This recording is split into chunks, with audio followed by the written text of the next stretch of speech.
Hey everyone, so slightly different video today. I want to talk about position ranks coming in Season 9 and why it could really save League. They're not coming straight away, by the way, now. It'll be previewed in a few regions and then rolled out if it is working. If it's not a good thing though, it'll get scrapped and it won't be part of Season 9. I also got the chance to quiz Riot Satmagic, or Ed, who is the lead at Riot, on these changes. So the interview part will be the second half of this video and it's really cool to get a bit more insight. I know he's going to watch this as well, so if you want to get your voice heard about the changes, now is a really good time to leave a comment with what you think about them. So League is an old game right now. We have loads of stuff everywhere, like League is dying. It's not really dying, but it is going to hit bumps here and there because it is just a really old game, but this could really help it out. This is what position ranks looks like, by the way. If you don't know what I'm talking about, you have a rank for each role now, all tied together slightly, so you don't have to rank them all up individually, but it reflects your skill level in that role a bit more than it does now. Well, it doesn't at all now. So there are three things that I really think are going to help League with this. So you're going to play a lot more, probably. You're not going to quit halfway through the season, and you'll have a lot more fun when you actually play League. So let's look at the playing more part, because if a game is going to be successful, you have to play a lot of it, right? You can play like you do now if you want to, have a main role, have a main champion, and nothing is going to change for you. When you get bored of that though, which most people do, you can play another role that you're not as good at, but still be in an even game with a chance to do well and enjoy yourself. Playing other roles and champions is not going to be a disadvantage like it is now. Being able to swap between the roles properly, I think will make people play a lot more than they were doing before. So basically, there'll be more variety in League, and as you probably know, like playing AD or playing jungle is a completely different experience within League. It feels really different. There is more chance to play other champions and roles with a higher chance to win, enjoy yourself, and actually have fun in that game. That is a really important part, right? A game has got to be fun for it to be successful, and having more variety, I think, will already make the game more fun anyway. But it isn't just that. One big thing is I think everybody hates playing versus Smurfs, right? Especially at lower ranks, and this will probably lower the amount of them because they can play other roles on their main account now, which isn't destroying their main rank. You'll still get some Smurfs anyway, but you probably won't be having as many in your games that you probably think ruin them. There are a couple of things I don't think are that fun in League. So like getting off-rolled is one of them, for example. Like either you or somebody on your team, you get matched against people who are probably on their main role and they're going to beat you. Losing a game as well, where you feel like your top laner is just really bad and just inting or something and there's nothing you can do to win, that feels awful. League games as well that are really one-sided are pretty sucky to play. Like losing because somebody can't really play their role or they're not up to the standard of the game, I guess, is just not that fun. Position ranks can really help with that though, I think. Like right now, there is no role matchmaking at all. So if you main AD carry and you get put top lane, it's tough luck. In theory, with the new system, everyone in that game should be about the same skill level at the role they are playing currently in that game. League is a really fun game when it's competitive and even back and forth. The bad feeling you get 99% of the time is when somebody trolls or it's just a really stompy game.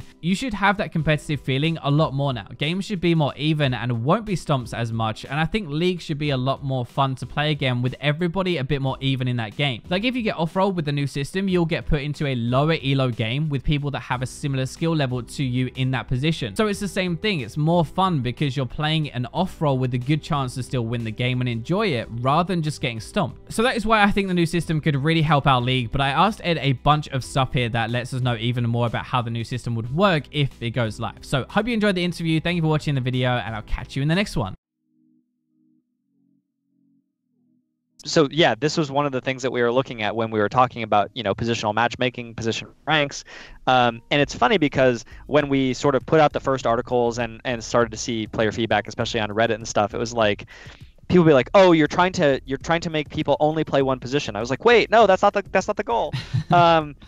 So yeah, like if I rewind back to like how we got to position ranks, because it might not seem super obvious to a lot of players why we would do something like that. Like it's a pretty big change, and like is it sort of forcing me to play a different way? There are two things that we really wanted to accomplish with position ranks. The first thing was we wanted to acknowledge what I think is pretty well known in the community, which is when you get match made in a position that you don't know very well, you're significantly worse, but the matchmaker treats you the exact same. So imagine you're a diamond skill ADC. Let's say you're a platinum skill top laner, right? Matchmaking doesn't do anything with that. So if you get autofilled to top lane, like it's treating you as a diamond top laner, even though maybe you've never even played a game of top lane this season, or you play it very rarely or whatever. And so, like, that's really crappy, right? It seems like we could actually make fairer matches if we acknowledged how good you are at top lane versus at ADC. And really what we should be doing is, if you're a platinum skill top laner, we should be putting you in, like, maybe not a low plat game or whatever, but like closer to your main position, but still a bit lower. Like maybe it's high plat game that you're playing in.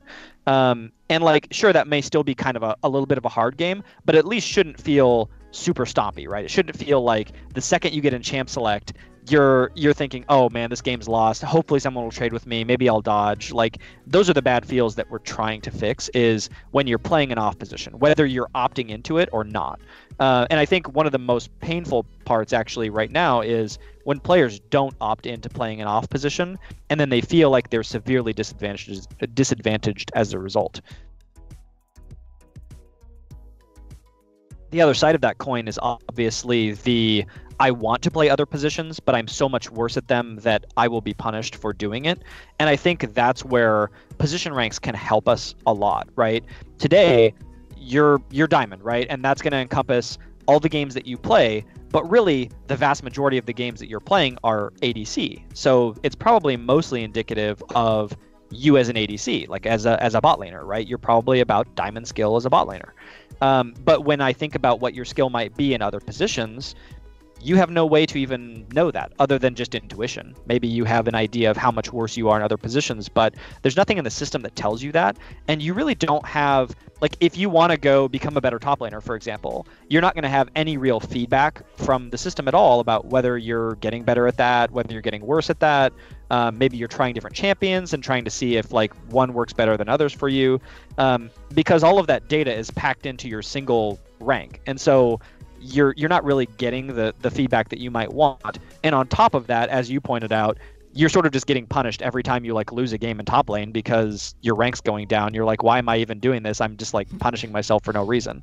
So I think like that's one of the things that we're trying to solve with position ranks, but we're trying to also balance that, because on the flip side, you can imagine if I gave position ranks to all players and they had no relationship to each other whatsoever, I might just be like, cool, I'm going to go troll people on support because that doesn't hurt me at all. So I'm just going to go like, I'm going to go run it down mid playing Pike or whatever, and then it doesn't hurt me, so it's fine. And I think for that, like that's where we started introducing more of those system changes like splashing, where, yeah, sure, under normal conditions, if you're just, you know, win-lose 50% of the time or whatever, that's great. Like, it's not going to, losing in and off position is not going to hurt your main, because why would it? Like, you're playing like a normal player. But if you start being like, hey, of your last 10 off position games, you've lost all of them and you're like the worst player on your team or whatever, then like we should start assessing like more penalties to your main position, because maybe you're unlucky and like that's possible, but that probably also means that you're worse than we think you actually are. But at the same time, like, you might be trolling, and if you're trolling, like, I think better that we err on the side of caution than sort of let everyone else around you be punished, which could ultimately undermine the perception of the rank system as a whole, right? If I feel like other players can queue up in support and not care at all, then I'm going to feel like the ranks of the entire system are sort of illegitimate. And so we're trying to combat that. So it's like, it's a kind of trying to find the right balance there. No, it definitely makes sense, because I think a lot of the stuff that we talked about with the different tiers, like, you know, you're going to be moving a lot more, you should feel like good progression and stuff. I know, like, definitely I win a lot more in my games when I play AD. When I get off-rolled, I tend to lose, and it's like, okay, well, there's a game's progress lost kind of. And it sometimes, especially if it happens like frequently, it can feel really bad. So in theory, like, the game should be, I mean, stop me if it's not actually going to work like that, but it seems like it should be like off-rolls, getting off-rolled isn't as much of a problem, because you actually in a game that you stand a chance to do something at least with it.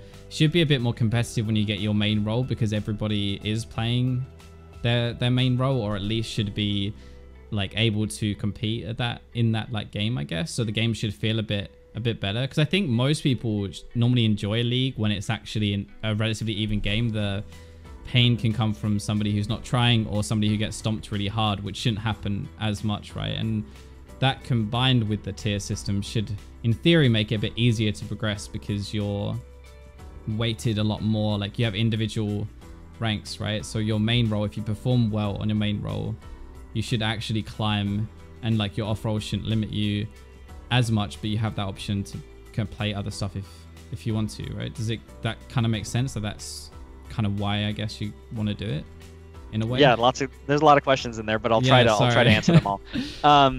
So yeah, talking about off positions as a thing. When I think about how it works today, let's say you play ADC about 80% of the time. Like that's probably pretty fair. You might get your secondaries some percentage of the time, and you probably get autofilled some percentage of the time as well. And so that means that when I look at your rank, it's representative of that, right? If when you play off positions, you lose 60% of your games, then yeah, it stands to reason that like your overall rank's probably a little bit lower than you actually are in ADC. I don't know how much, but maybe by some amount. And so like with position ranks, ideally that means that your ADC rank is sort of more pure in a sense, if that makes sense. It will reflect only really the games that you played in ADC, barring any weird circumstances like you've been losing a ton in off positions or whatever. So it should be a lot more accurate in terms of like what is your skill at ADC, and similarly your top lane rank should be more accurate in terms of what your skill is in top lane.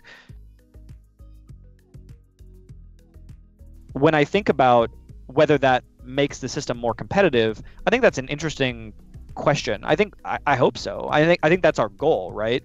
Is that combining positional matchmaking and position ranks means that one, you have a more accurate sense of where you're at, but two, when you play games, you have higher confidence that the other people in your game are not necessarily playing their main position, but at least that they're as good as you are at your main position in whatever position they are playing, right? Like you should go into every game feeling like I can win this game if I play well with my team. You shouldn't go into a game feeling like, oh, this is already over. I'm like super disadvantaged. I'm going to lose this game no matter what. And so that's really the goal there. Something that I didn't touch on previously is like one of the hopes is that this also helps players who feel really kind of like stuck and plateaued in the existing system. So imagine, I'm actually a good example of this, right? Like I play a lot of top lane, love my Victorious Maokai, right? And I can pretty reliably get to platinum top, and that's fine. But then I hit a wall and I'm like, okay, I have two options. I can either go like fly to Korea and boot camp and become like a diamond top laner, or I could play ADC. I could get better at ADC by watching your videos or whatever, right? And and unfortunately, what happens is I don't even want to do that because I know that I'm so much worse at ADC that if I go play ADC in ranked, I'm going to like lose a bunch of games. My rank's going to go down.